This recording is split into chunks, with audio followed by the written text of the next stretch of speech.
सच्चैतन्य सच्चैतन्य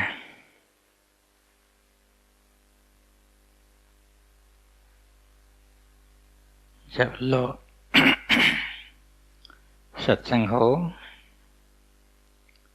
ध्यान से सुनते रहे। सुनना अलग बात है, पालन करना अलग बात है। सुन लिया, पालन ना किया तो कोई अर्थ नहीं है सुनने का। सुन लिया, पालन कर लिया तो सब कुछ है।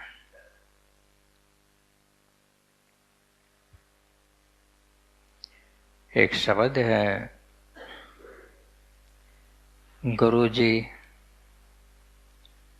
थारा देश लखा दो जी, बता दो तुम्हारा देश कैसा है। गुरुजी थारा देश लखा दो जी, बता दो थारा देश कैसा है। तो सुरता सुनिए ध्यान से रे।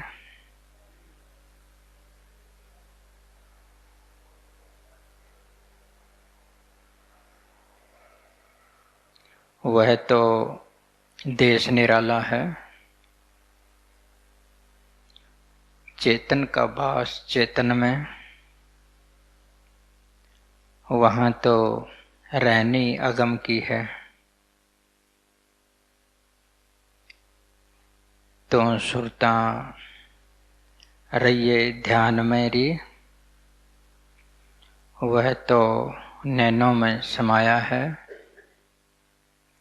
अगम का वास अगम में, वहाँ तो नई वृत्ति मन की है। सुरता तो रहिए पलट कैरी। वह तो अपने आधारा है। स्वरूप का वास स्वरूप में, वहाँ ना धरती आकाशा है। तो सुरता लखिए खुद को री। वह तो देखन हारा है। तेरा तो देश सच्चैतन्य, वहाँ नहीं आवन जावन है। गुरु जी थारा देश लखा दो जी, वो कैसा देश तुम्हारा है।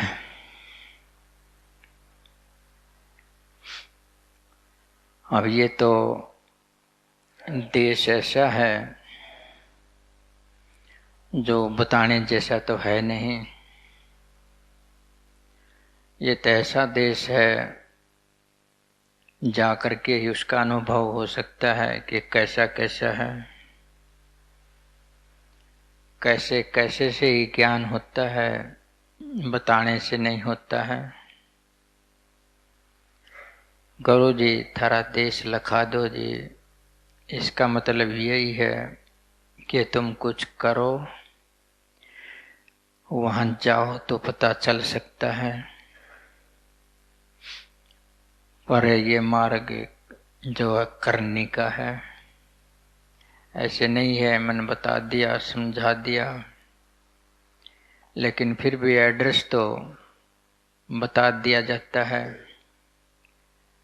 एड्रेस बताने से पता भी चल जाए, कभी न कभी भूले चुके कोई झलक आ जाए तो पता चल जाए हाँ देश ऐसा है।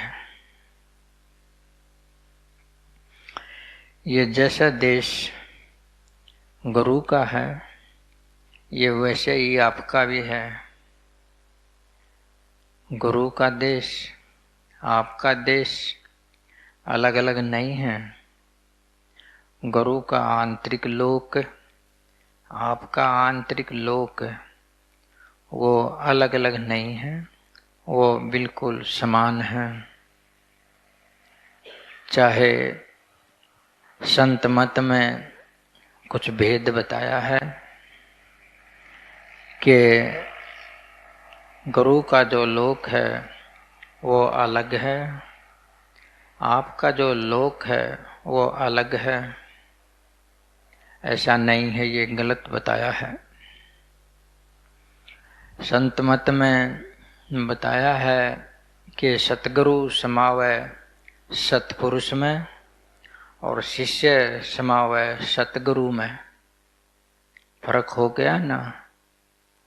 सतगुरु तो समावै सतपुरुष में, सतगुरु तो समावै परमात्मा में और चेला समावै सतगुरु में।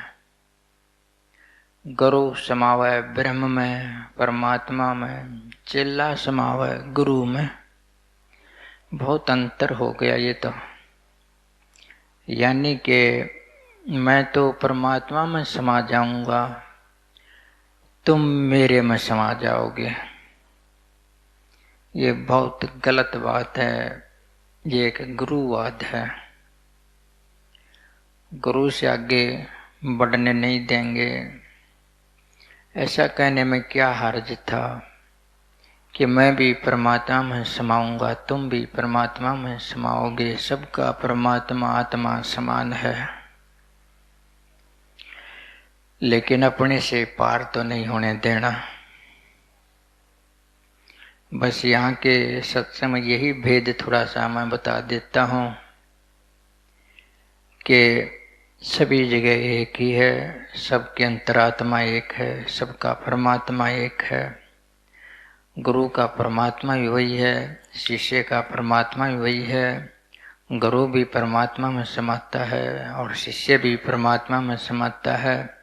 ऐसा नहीं है गुरु तो परमात्मा में समा जाएगा और तुम गुरु में लटके रह जाइयो, ऐसा नहीं है। गुरु में कैसे लटके रह जाओगे? कोई चीज तुमने अपने अंदर रख ली है और उसके साथ तुम एक हो गए हो। कोई चीज, कोई यारा प्यारा, कोई वस्तु, कोई बढ़िया चीज, सुंदर चीज, धन हो, दौलत हो, मान हो, सम्मान हो, कुछ भी हो, जो तुमने भीतर धर लिया उससे तुम पार नहीं जा सकते। उस पर तुम लटक गए, अपनी आत्मा तक नहीं पहुंच सकते। यानी उदाहरण के तौर पर अगर मेरे को या किसी गुरु को अपने दिल में बैठा लिया तो किस में समाओगे? गुरु के साथ एक हो गए, उसके रूप रंग के साथ एक हो गए, उसके नाम के साथ हो गए, तुम उसके अंदर रह जाओगे, उसी के साथ एक होकर के रह जाओगे, उसी से चिपक कर रह जाओगे। तुम अपने आत्म बोध ना कर सकोगे। भाई यही भेद है। मैं इनकार कर देता हूँ, गुरु भक्ति मत करो, उसको बात कहता है, उनका पालन कर लो। भक्ति में आत्म ज्ञान नहीं है। भक्ति से शक्ति आ सकती है, सुरक्षा मिल सकती है, रिद्धियाँ सिद्धियाँ हो सकती हैं, तुम पूछा कर सकते हो, अनेकों चीजें हो जाएंगी भक्ति से। लेकिन जो ये निज स्वरूप है इसका बोध कभी नहीं होगा, ना तप से होगा, ना भक्ति से न होगा, अध्ययन से होगा, किसी चीज से नहीं होगा, अपने से साथ होकर के होगा।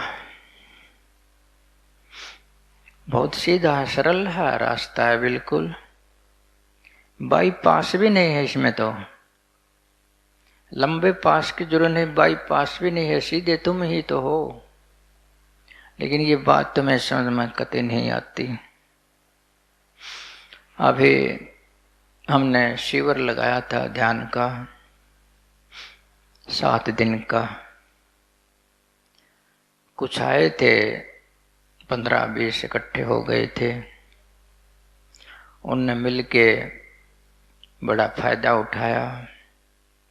जिसका ध्यान नहीं बनता उसका ध्यान बनने लग जाता है। क्यों?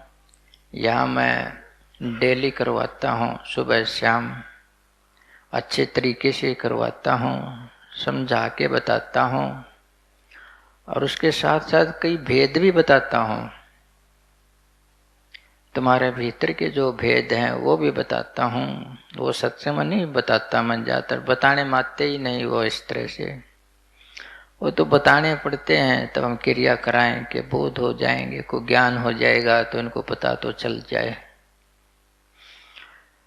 तो कुछ भाई बहन आए बड़े प्रेम प्यार से, उन्होंने जो है अपने को खोदने की कोशिश की, अपने को खोदने की कोशिश की।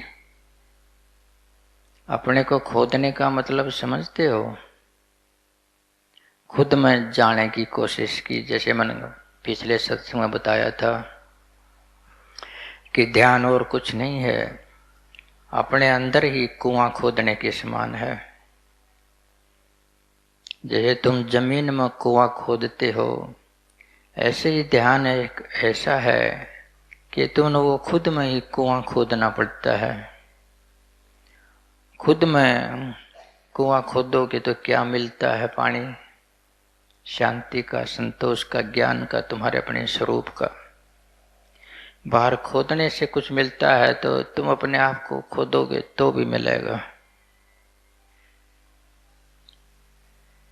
तो इसके बारे में एक घटना भी आती है। एक बार की बात है, एक शिष्य, एक चेला एक गुरु के पास पहुंच गया। अनामा जी गुरु के पास पहुंच गया। कहने लगा, मेरे को ज्ञान चाहिए परमात्मा का। अब शिष्य हैं, कहीं जाते हैं तो यही सवाल करते हैं, मेरे को परमात्मा का ज्ञान चाहिए। लेकिन ये कहने की बात है, ज्ञान कौन पूछता है? कोई न कोई संसार की चसक भीतर दबी हुई होती है कि परमात्मा के ज्ञान से हो सकता वो पूरी हो जाए। बहाना तो परमात्मा का ज्ञान है, चसक तो संसार की है। तो गुरु ने कहा कि तू कैसा ज्ञान चाहता है? कागजी ज्ञान चाहता है कि आत्मी ज्ञान चाहता है? कहने लगा, ज्ञान तो एक ही होता है परमात्मा का।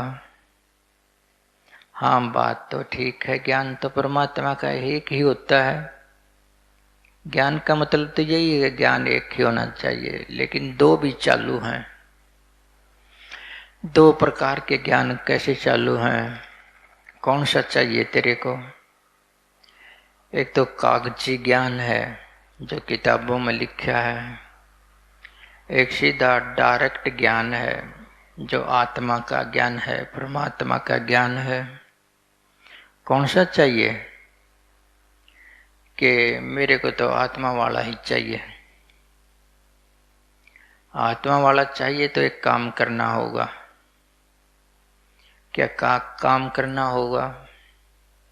वहाँ आश्रम में निकट एक चट्टान थी, पत्थर की चट्टान। जैसे ये आश्रम है, यहाँ कोई एक चट्टान हो पत्थर की। वो इतनी तो बड़ी नहीं थी लेकिन चट्टान थी, फिर भी पत्थर की थी वो। कहने लगा कि इस पत्थर की चट्टान में गुफा बनानी है, हथौड़ा छिन्नी ले ले और इसमें इस पत्थर के अंदर खोद के गुफा बना। जब ये गुफा बन जाएगी तो तेरे को आत्मज्ञान करवा देंगे। जो परमात्मा का असली ज्ञान नहीं होता है, असली ज्ञान, जिसको असली ज्ञान हो जाता है उसका तो सब बदल जाता है, नहीं किसी का कुछ नहीं बदलता। वस्तु मिल जाती है जो चाहिए। तो मन में तो उसने सोचा कि मैं तो परमात्मा का ज्ञान पाने आया था, आत्मा का इसने हथौड़ा छीनी मेरे हाथ में दे दी। अब पत्थर मेरे को खोदना है, पता नहीं कितने दिन में गुफा बनेगी। आ जाते हैं ना तर्क बीच में, मैं तुम्हें कुछ कहूँ तो बीच में तर्क आ जाते हैं। इससे क्या होगा? कोई सही बात बताते, ज्ञान की कुछ और बताते, कोई मंत्र देते, झाड़ा लाते, कुछ करते, तो होता भी ऐसे क्या होगा। मन में तर्क आया कैसे क्या होगा, पत्थर खोदने से कैसे परमात्मा मिलेगा। लेकिन जो प्यासा होता है, जो सही प्यासा होता है, उसको कुछ भी कह दो वो करने के लिए तैयार हो जाता है। तो उसने जो है थोड़ा लिया, छेनी ली और उस पत्थर को काटने लग गया गुफा बनाने के लिए। जैसे सामने चट्टान है, छेनी लगा के है थोड़ा मारो तो पत्थर छेनी को उल्टा फेंकता है। पत्थर को कैसे काटे, थोड़ी सी चिंगारी उठ सकती है। पत्थर काटे शुरू में थोड़ी सी चिंगारी उठेगी, पत्थर को भी छेनी मारो तो चिंगारी तो वो भी दे देता है। तुम्हें मैं बात मारूं तो तुम्हारे अंदर से कुछ नहीं निकलता, पत्थर से चिंगारी। तो तुम पत्थर से भी गए गुजरे लगते हैं मेरे को। क्यों? कोई में परिवर्तन देख ही नहीं रहा। किसी किसी में थोड़ी बहुत झलक आती है, ऐसी बात नहीं कि बीज मारी है कुछ तो, लेकिन मैं जो चाहता हूँ वो नहीं है। जैसा मैं बताता हूँ, मैं पता नहीं क्या क्या बता देता हूँ, बल्कि छीनी क्या, मैं तो पता नहीं क्या खोदने मार देता हूँ कई बार, लेकिन कोई चिंगारी उठती नहीं, कोई क्रांति, कोई प्रतिक्रिया उठती नहीं, कोई कुछ नहीं करता। पत्थर बिल्कुल। तो उसने तो हिम्मत मारी,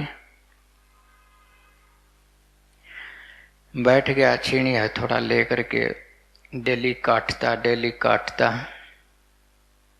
कई साल तक लगा रहा वो गुफा बनाने में, चट्टान में लगा रहा। बीच में तर्क भी आए, क्या फायदा होगा, लेकिन तर्क काट देती थी उसकी जिज्ञासा। उसके अंदर संकल्प पावर विकसित हो गई, संकल्प पावर, इच्छा शक्ति। नहीं, गुरु ने कहा ये तो मन करना ही है, चाहे कटो चाहे ना कटो। उसने अपने जो है तर्क को काट दिया। ये काम करते करते अपने तर्क को, अपने निजी सुझाव को, सुख को काट दिया। सिर्फ एक संकल्प रह गया कि हाँ काटना है बस, और कुछ सोचना ही नहीं। विचार गया, संकल्प आ गया, संकल्प खा गया विचार को। विचार करके इधर तुम पीछे हट जाते हो, सत्य को नहीं आ पाते। जैसे मैंने शिविर लगाया, विचार आया कि सुख का आया, किसी कुछ का आया, चलो कोई बात नहीं, घर बैठ के ही कर लेंगे। वो नहीं होता घर जो तुम चाहते हो, और करते भी नहीं, फिर कर भी लो तो कोई बात नहीं। तो हुआ क्या, वो तो अपना चट्टान काटने में लगा रहा। वो गुरु थोड़ा सा बुजुर्ग था, बुजुर्ग गुरु था, तो उसका कोई चेला नहीं था। उसने समझा कि कोई चेला तो चाहिए, कामकाज को संभाल ले, कोई उपदेश कर दे, प्रचार कर दे, गद्दी को संभाल ले। होता है ना गुरुओं के साथ ऐसा। लेकिन कोई नहीं मिलता तो भी गद्दी संभलवा देते हैं। कोई नहीं भी हो, ज्ञानवान, समझदार, चेतना वाला, कोई पहुंचा हुआ ना भी हो, तो उसको भी बैठा देते हैं रुखवाड़ा आश्रम का गद्दी पर, वो भी राज्य हो जाता है। यहीं से चूक शुरू हो जाती है, यहीं से अज्ञान चालू हो जाता है। जिसको पता नहीं उसको बैठा देते, वो अज्ञान बांटता है। ऐसा ही तो है, चारों तरफ बैठा देते हैं, थे पड़ के चल तुम, मैं अब तेरे अंदर काम करूंगा, मैं तेरे अंदर काम करूंगा, तुम बैठ जा। अब वो भी सोचता है कि गुरु मेरे अंदर काम कर रहा, काम कुछ नहीं कर रहा, 5-4 किताबें धर रहा है, पढ़ के बता देता है और सत्संग हो जाता है। कोई निजी अनुभव नहीं है, अहंकार का, स्वार्थ का बांट देते हैं, सब कुछ बढ़ा देते हैं, संगत को दे दे के चमत्कारों की बात, आश्वासन की बात। तो वो गुरु कहना सोचा कि भाई कोई शिष्य चाहिए अनुभवी। अनुभवी ही बैठाना चाहिए, अनुभव नहीं हो तो खाली छोड़ देना चाहिए, उसमें ही भला है। अगर अनुभव नहीं मिला और वैसे ही किसी को बैठा दिया, समझ लो एक कुआं खोद दिया, एक जेरा खोद दिया, समझते इस बात ने, बुरा कर दिया, उस गुरु ने एक अधर्म का काम कर दिया। तो उस गुरु ने शिष्य बुलाए, देखना चाहा कि इनमें कौन पहुंचा हुआ है। तो बुला करके कहा कि तुमने क्या निचोड़ लिखाड़ा है परमात्मा के बारे में, कि परमात्मा को कैसे पाएं। कईयों ने काफी बात बताई, शास्त्रों की लिखी हुई बात बता दी, अनुभव की तो थी नहीं कोई। एक ने कहा कि जो मन है ये दर्पण के समान है, मन ये शीशे के समान है, इस पर रेत जम जाती है, कुछ कुछ जमता रहता है, इसको झाड़ दो, अच्छी तरह से पूंछ दो, मन को साफ कर दो, मन के शीशे को, तो दर्शन होंगे परमात्मा के। तो सभी को अच्छी लगी बात, लेकिन गुरु को अच्छी नहीं लगी कि अभी इसको ज्ञान नहीं है। अब दर्पण है, पूंछ दिया है, साफ हो गया है, वो तो रेता तो फिर जम जाएगा। तो समझा अभी इसको ज्ञान नहीं है स्वरूप का, अभी तो ये बाहर टकरम टकरा रहने वाली बात है। मन पर कुछ जम जाए फिर साफ करो, मन पर फिर जम जाए फिर साफ करो, करते रहो, सारा जीवन संघर्ष में लग जाओ। जब तक मन रहेगा ऐसा ही रहेगा, कुछ भी कर लो तुम। यहाँ एक तूत का पौधा है हमारे, हम उसका हर साल छांग देते हैं, उसके कामड़े उतार देते हैं। एक कामड़ा उतारते हैं, उसके स्थान पर 4-5 उगाते हैं एक की जगह। एक बार तो दिखता है कि पूरा पेड़ झांग दिया है, लेकिन नहीं, समय आते ही, सीजन आते ही वही फिर हरा भरा हो जाता है, कई गुना बढ़ के हो जाता है। यही तो है मन का खेल, इसी के साथ संघर्ष करते रहते हैं, क्योंकि सही तरकीब नहीं होती उनके पास। तो गुरु ने कह दिया कोई बात नहीं हुई, कोई चिल्ला नहीं है जो सही बात बता दे, किसको बैठाऊं। गुरु तो उदास हो गया, लेकिन जो वो चट्टान खोद रहा था उसके साथ क्या हुआ, इस तरह से इधर तो इस तरह की मीटिंग हो गई, उधर उसके साथ एक और घटना हो गई। जो चट्टान को काट रहा था, पत्थर की चट्टान को काटते काटते उसने अंदर ही अंदर गुफा बना ली थी 4-5 साल में। पत्थर को काटते काटते, पत्थर को काटते काटते धीरे धीरे दिन रात लगा रहा, क्योंकि परमात्मा को पाना था। उन्हें अपने सुख को क्या देखना था, उन्हें तर्क को क्या देखना था, उन्हें तो अपना रास्ता काटना था। तो गुफा बना दी उसने अच्छी। हुआ क्या, वो इतनी गुफा बना दी कि गुफा की जो आखिरी छेनी उसने मारी गुफा में, तो आर पार निकल गई। अब आप कोई इस दीवार में सुराख करने लगे तो धीरे धीरे तुम कुछ निकालते रहोगे ईंटें फोड़ फाड़ करके, लेकिन तुम खोदना मारो या छेनी मारो तो आर पार हो जाता है, वो हो जाता है ना। ऐसा ही हुआ क्या, वो चट्टान को खोदते खोदते, गुफा बनाते बनाते उसकी छीनी दूसरे पार निकल गई। अच्छा गट्टा खुल गया धीरे धीरे। अब क्या करे, आगे तो कुछ काटने के लिए नहीं, आगे तो आकाश है। बैठ गया बेचारा, क्या काटूं, गुफा भी नहीं बनी, आगे काटने के लिए कुछ नहीं है, खाली होकर बैठ गया। विचार ने तो संकल्प खा गया, ओके करने को आकाश खा गया।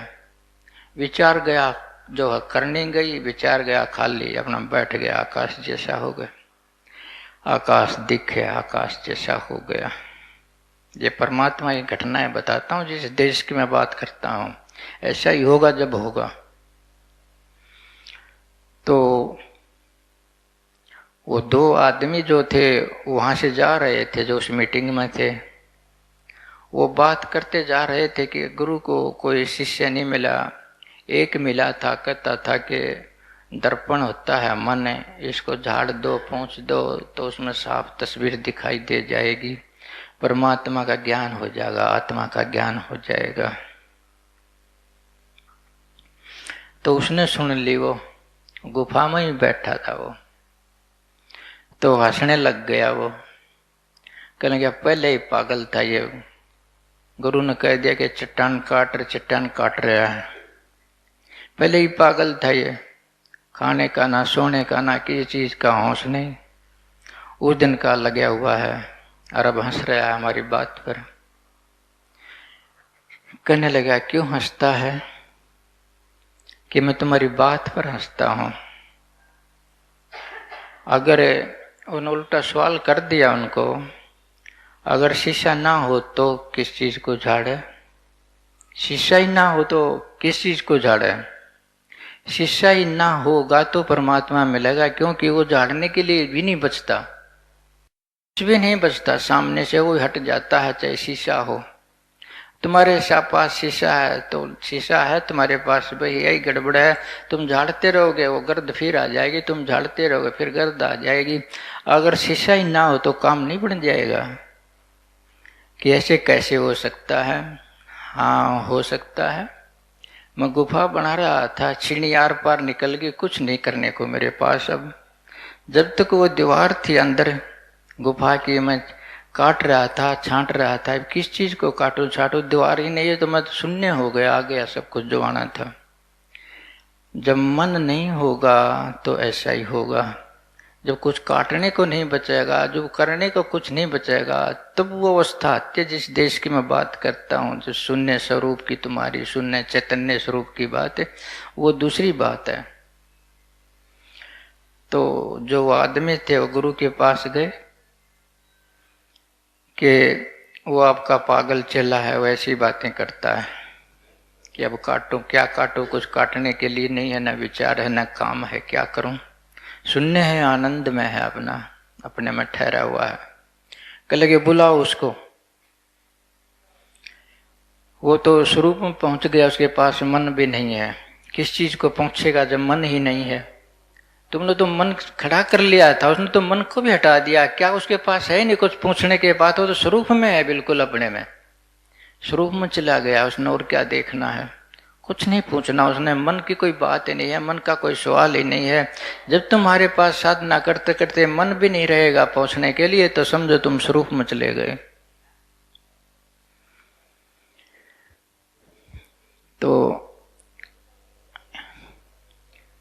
बस यही बात है, थोड़ी सी कर्म करे बगैर तो ये बात बनेगी नहीं।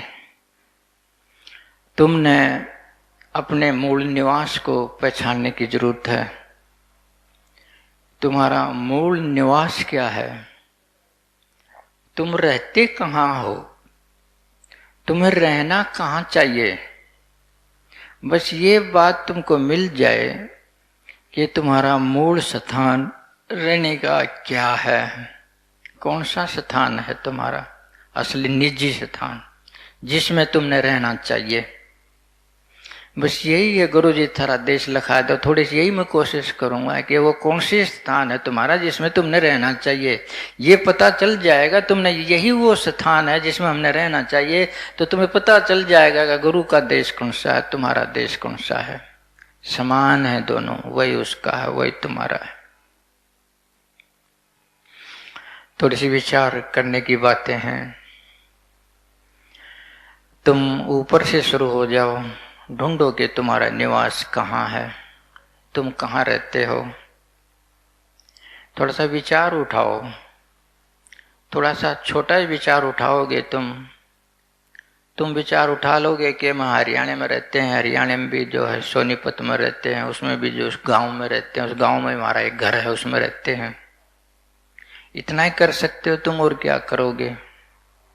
लेकिन ऐसा नहीं है।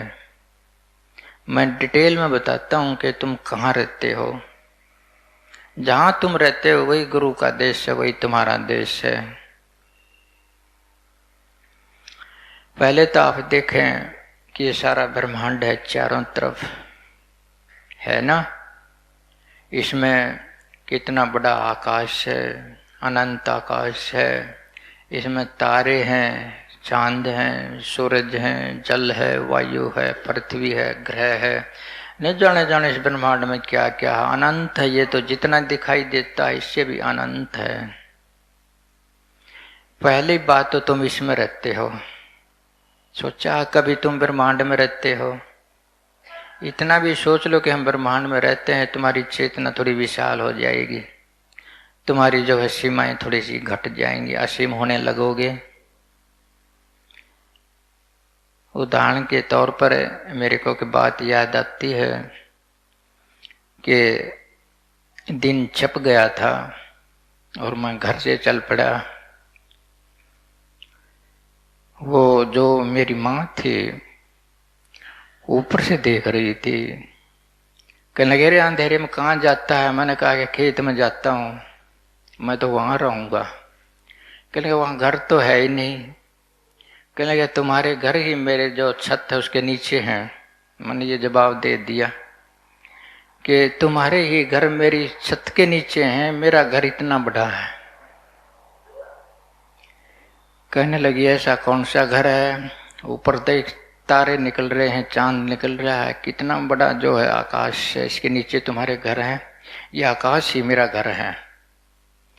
तो उसने भी मेरे को बोल दिया जा जा पागल है, साइंस पढ़ता था, कोई नुस्खा दिमाग में आ गया, पागल हो गया, जा जा। तो अगर तुम्हारे दिमाग में शुरू से इसी विश्व व्यापक विचार हो कि तुम आकाश के नीचे रहते हो, तुम्हारी छत में तो चांद तारे हैं, तुम्हें सीमा में बांध कौन देगा? तुमने भारत में, इंडिया में, अमेरिका में, पाकिस्तान में बांध कौन देगा? तुम तो पूरी पृथ्वी के वासी हो। अगर इतना भी विचार बढ़ा लो, तुम विचार बढ़ाने की बात है, अंदर जाने की तो बहुत दूर बात है। तो पहला स्थान तो मैंने आपको बता दिया, ऊपर ऊपर का कि ये ब्रह्मांड में तुम रहते हो। एक तो ये तुम्हारा देश हो गया, इस ब्रह्मांड में रहते, पूरे ब्रह्मांड में। इस ब्रह्मांड में भी एक पृथ्वी है। छोटे दायरे में आ जाओ अब। इस ब्रह्मांड में भी ये धरती है जिस पर तुम रहते हो, ये भी तुम्हारा देश है। पूरी पृथ्वी को मानो एक है तो ये तुम्हारा देश है। अब और थोड़े से आ जाओ और सिमट जाओ थोड़े से, इस पर भी तुम ढूंढोगे कि हमारा घर कहाँ है।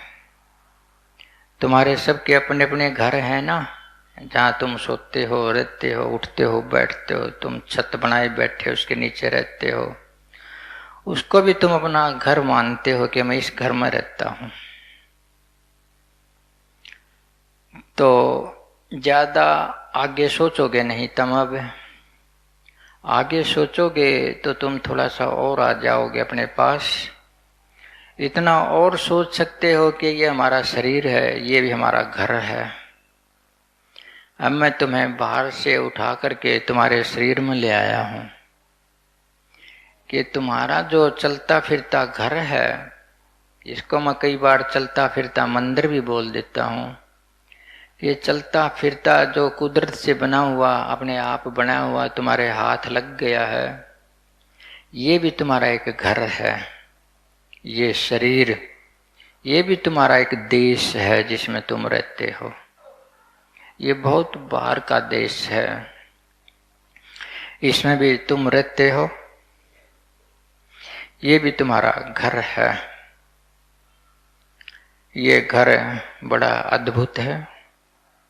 ये ना सोचो कि ये स्थूल है, स्थूल नहीं है ये। स्थूल तो वो चीजें हैं जिनसे ये बना है। स्थूल तो वो चीजें हैं, ये तो स्थूल चीजों से जो ऊर्जा वो निकल के आई है, उसका ट्रांसफॉर्मेशन हो गया ऊर्जा का। वो ऊर्जा ही तुम्हारे शरीर के रूप में है। ये वैसे स्थूल दिखाई देती है, शरीर सूक्ष्म है। ये भी तुम एक कट्टा डीएपी का डाल देते हो फसल में, तो उसका तो जो ऊर्जा होती है, उसमें जो गर्मी होती है, उसका तो कोई आकार प्रकार नहीं होता है। लेकिन पौधे के अंदर एक ट्रांसफार्मर होता है, वो बदल देता है उसको, ऊर्जा को। जो निराकार ऊर्जा होती है उसको पौधे के रूप में बदल देता है, उसको अनाज के रूप में बदल देता है। कई चीजों में जो है पता नहीं क्या क्या ऊर्जा सारी निराकार है, जिसको बदल दिया जाता है। हर एक पौधे में, हर एक आदमी में एक चीज है जो एक चीज से दूसरी चीज बना देती है, जो निराकार से साकार बना देती है, निराकार को साकार बना देती है। तो ये तुम्हारा ये ना सोचो कि ये तुम्हारा शिथिल है शरीर, स्थूल शरीर है, ये स्थूल ही है, ये एक ऊर्जा का पिंड है, ये एक ऊर्जा है, ये केंद्रीभूत हो गई है इसलिए शरीर नजर आती है। ये एक तुम्हारा घर हो गया शरीर। अब यहां तक तो बात समाप्त नहीं होती। अब तुम्हारा घर मृत्यु के बाद भी शुरू होता है। ये तुम्हारे जीते जी की बातें बता रहा हूं मैं, तुम्हारे जीवन की जो बीत रहा है उसकी। लेकिन मृत्यु के बाद भी तुम्हारे घर हैं। वो थोड़ी सी बात खोल दूं मैं। ये जो ब्रह्मांड आपको दिखाई दे रहा है, इसके अंदर ऐसे सूक्ष्म लोक हैं, सूक्ष्म देश हैं, जो इन आंखों से नजर नहीं आते, न किसी सूक्ष्मदर्शी से नजर आएंगे। किसी भी मशीन से, वैज्ञानिक की मशीन हो तो उन लोगों को देखा नहीं जा सकता है। उन लोगों को तो तभी देखा जा सकता है जब तुम और सूक्ष्म हो जाओ। अब तुम मोटे रूप में बैठे हो, ऐसे सूक्ष्म हो जाओ कि इस दीवार से परे भी तुमको दिखाई दे। ऐसे सूक्ष्म ध्यान से हो सकते हो तुम। जैसे मैंने बताया ना, वो पत्थर को खोदते खोदते गुफा बनाते बनाते वो छीनी आर पार होगी, आसमान दिखाई देने लग गया। ऐसे ही ध्यान करते करते, ध्यान करते करते इस शरीर से तुम थोड़े से पार हो जाओ। ये शरीर तो समझो जैसे सूक्ष्म तो मैंने बता दिया, लेकिन तुम्हारे लिए पत्थर ही है, इसको खोदना ही होगा तुमने। तुम्हारी छीणी आर पार तो होगी शरीर से, ये गुफा तो है ही। बस वो तुम्हारा जो अगला सुराख जो खुल जाएगा उसको दशम द्वार बोलते हैं। तो तुमको ये बाहर का भी दिखेगा और अंदर का भी दिखेगा। इसलिए मैं दान की क्रियाओं पर जोर दे देता हूँ। अगर तुमने और विशाल होना है, और ज्ञान पाना है, और सिमटना है, और परमात्मा के पास जाना है, तो तुम अपनी सूक्ष्म आंख तो ले लो। कैसे देखोगे, तुम्हारे पास आंख ही नहीं है। कई बार आता है सवाल कि दिखाओ परमात्मा को। अब क्या दिखाए उनको, आंख तो है नहीं। पहले आंख तो बनवा ले जिससे देखा जाता है। आंख है नहीं, कहते हैं परमात्मा दिखाओ, देखेगा क्या खाक वो। आंख बनवाने के लिए राजी नहीं है, कुछ करने के लिए राजी नहीं है। परमात्मा तो है, अभी है, तुम परमात्मा के तो रूप हो, लेकिन आंख तो नहीं पहचानने की। तो भीतर भी लोक हैं, जैसे ये लोक है, एक यहाँ रहते हो तुम, भीतर भी लोक हैं। जब तुम्हारी मृत्यु हो जाएगी तुम उनमें रहोगे। समझते इस बात ने? वो लोक हैं। कई सवाल करते हैं ना, भाई मृत्यु के बाद कहाँ जाता है जीव, कहाँ रहता है। कुछों का कहना है, जिनको ज्ञान नहीं है, जो आध्यात्मिक भी हैं, जो गुरु भी हैं, वो कहते ही आकाश में रहेगा, जो ये बाहर आकाश है। उनको बोध नहीं है इस बात का। उसको ये बोध नहीं है कि इस प्रकृति की स्वाया और भी प्रकृतियां हैं, और भी सूक्ष्म हैं, वहाँ भी तारे हैं, चांद हैं, पानी है, धरती है, सारी चीजें इस तरह की। लेकिन इन आँखों से वो नजर नहीं आएंगी, वो सूक्ष्म आँख से नजर आती हैं तीसरे। इसीलिए मैं कहता हूँ कि ध्यान तुम करते नहीं तो भीतर के बोध होते नहीं। भीतर के बोध नहीं होंगे तो बदलाव कैसे आएगा? तुम तो ऐसे ही रहोगे जैसे हो। पत्थर खोदना है, पत्थर के अंदर से आर पार छीनी निकालनी है, तब जाकर वो घट्टा सा सुराख सा आपको मिलेगा कि वो भीतर के लोग दिख जाएं। तो गुजरने के बाद तुम वहां रहते हो। जिनके अच्छे कर्म होते हैं वो ज्यादा देर तक रह लेते हैं वहां पर। और जिनके बुरे कर्म होते हैं वो भी ज्यादा देर तक रह लेते हैं। जिनके बीच के कर्म होते हैं वो जल्दी आ जाते हैं। बुरों को भी योनि जल्दी नहीं मिलती, अच्छों को भी योनि जल्दी नहीं मिलती। वो अंदर विश्राम करते हैं, बुरे उत्पात करते रहते हैं। जिनको तुम भूत पितर कहते हो ना, वो वही हैं जिनको योनि नहीं मिली है। जो संसार की जो ये गति है इसमें शामिल नहीं हो पा रहे, वो बैक में रह गए। भूत उसी का नाम है जो बैक में रह गए। वो तो झुंड था उसे पिछड़ गए, पिछड़े हुए रह गए, इसी का नाम है भूत भांत, और कुछ नहीं है। जो आत्माएं जन्म नहीं ले पाती वो पीछे रह जाती हैं, ये जीवन धारा में नहीं आ पाती।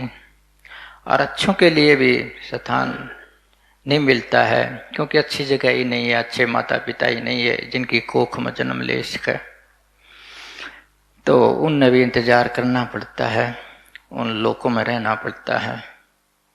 और भी ज्यादा कर जाते हैं जो अच्छे से ऊपर उठ के थोड़ा सा ध्यान कर जाते हैं, अंदर की रोशनी कमा जाते हैं, अंदर का शब्द कमा जाते हैं, अंदर का स्वरूप कमा जाते हैं। वो तो मन चाहे तो जन्म ले सकते हैं और मन ना चाहे तो नहीं ले सकते। जन्म लेना ना जन्म लेना उनकी इच्छा के अधीन हो जाता है। तो वो भी लोग हैं जिनको मैं देश बता रहा हूँ।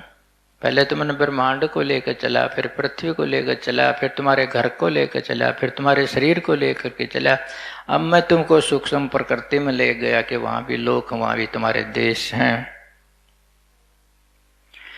वो देश बहुत सुंदर भी हैं और बहुत करूप भी हैं। वहाँ अंधेरा भी है, वहाँ प्रकाश भी है। बहुत सारे नज़ारे भी हैं, पर्वत भी हैं, पहाड़ भी हैं, न जाने क्या क्या है। देखो तो पता चले। वहाँ बड़े सुंदर सुंदर हैं। एक दोहा भी तो है, घूंघट में तनी जिन्नी चुंदरिया, घूंघट में तनी जिन्नी चुंदरिया, वह में तारे चांद सजे हैं। मुझसे तनी ये आप चुंदड़िया, इसमें उलझ के बहुत मरे हैं। भीतर जाके भी उलझ जाते हैं लोग। भीतर सुंदर सुंदर देश हैं, सुंदर सुंदर जगह हैं, उनके अंदर जो है अटक जाते हैं वो। ये जीवन की चुंदड़ी है, ये सूक्ष्म प्रकृति की बातें कर रहा हूँ। घूंघट में तनी सूक्ष्म चंद्रिया, झिन्नी चंद्रिया। घूंघट ये शरीर है, इसके अंदर वो सूक्ष्म प्रकृति है, उसमें ये सारे नज़ारे हैं, तारे चांद सितारे सब देखते हैं।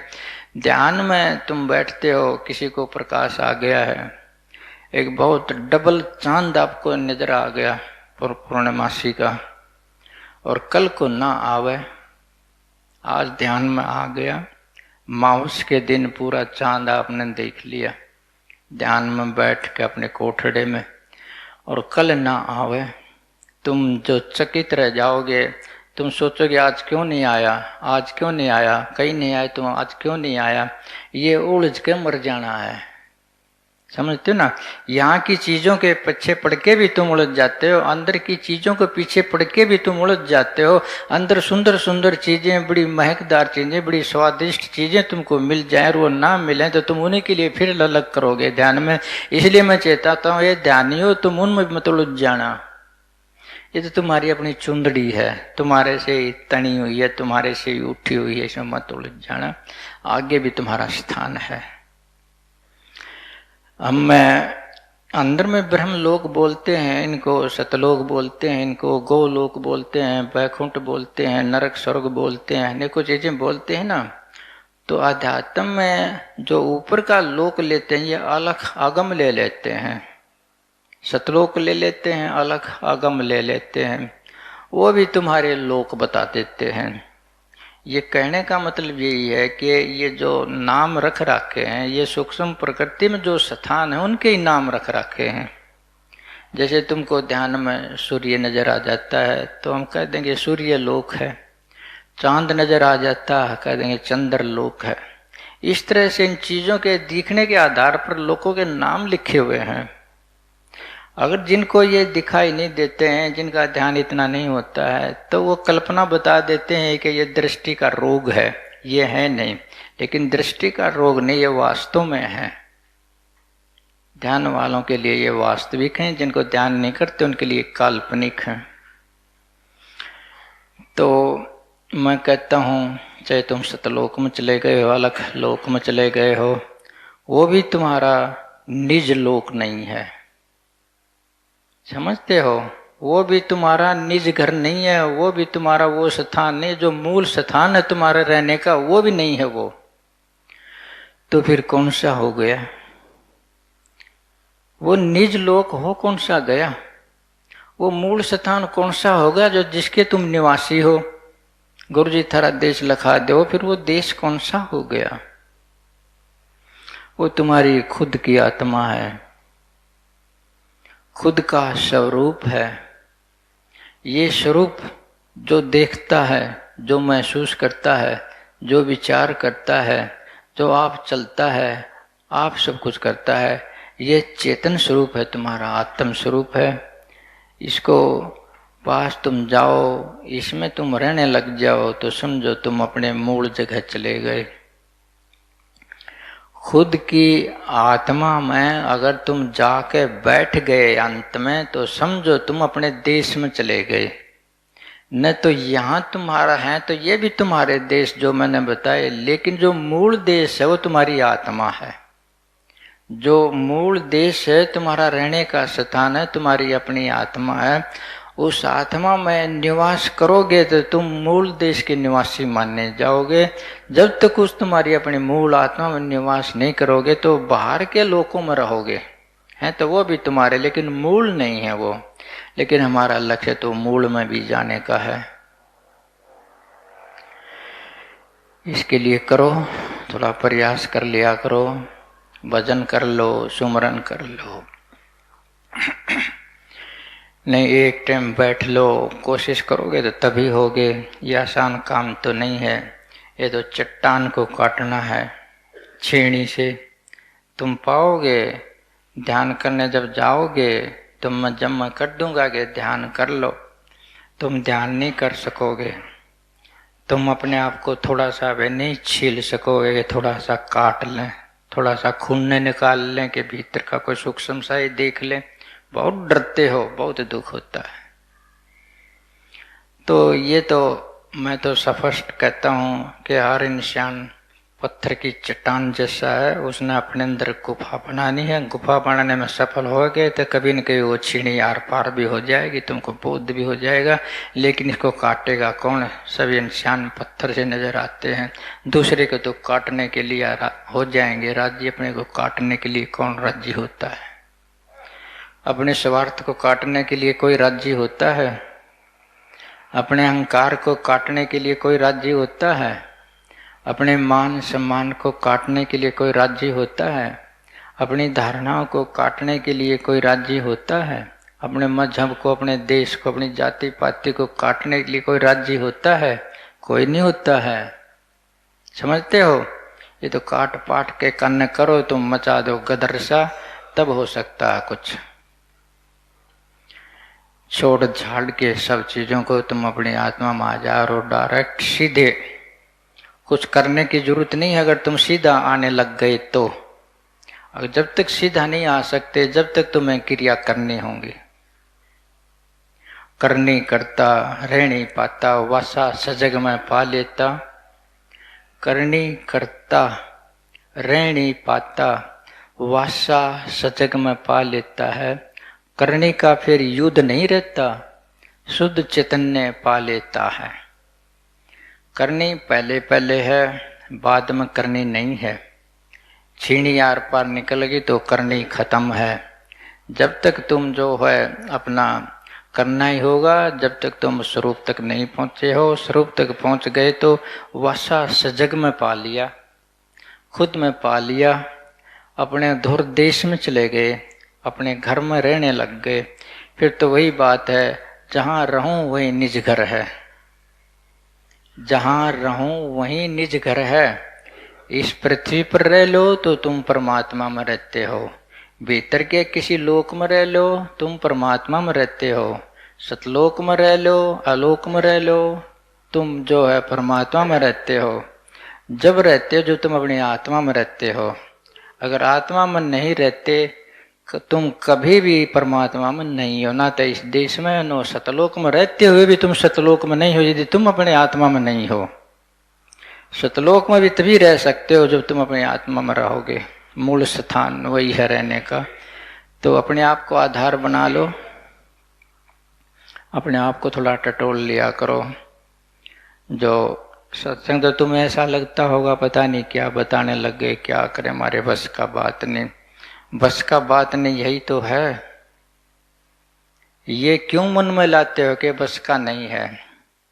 अगर वो छेनी को, पत्थर को काटने वाला मन में बैठा लेता कि ये बस की बात नहीं है, पत्थर में गुफा बनाना, कैसे बनाऊं, तो बना सकता था वो।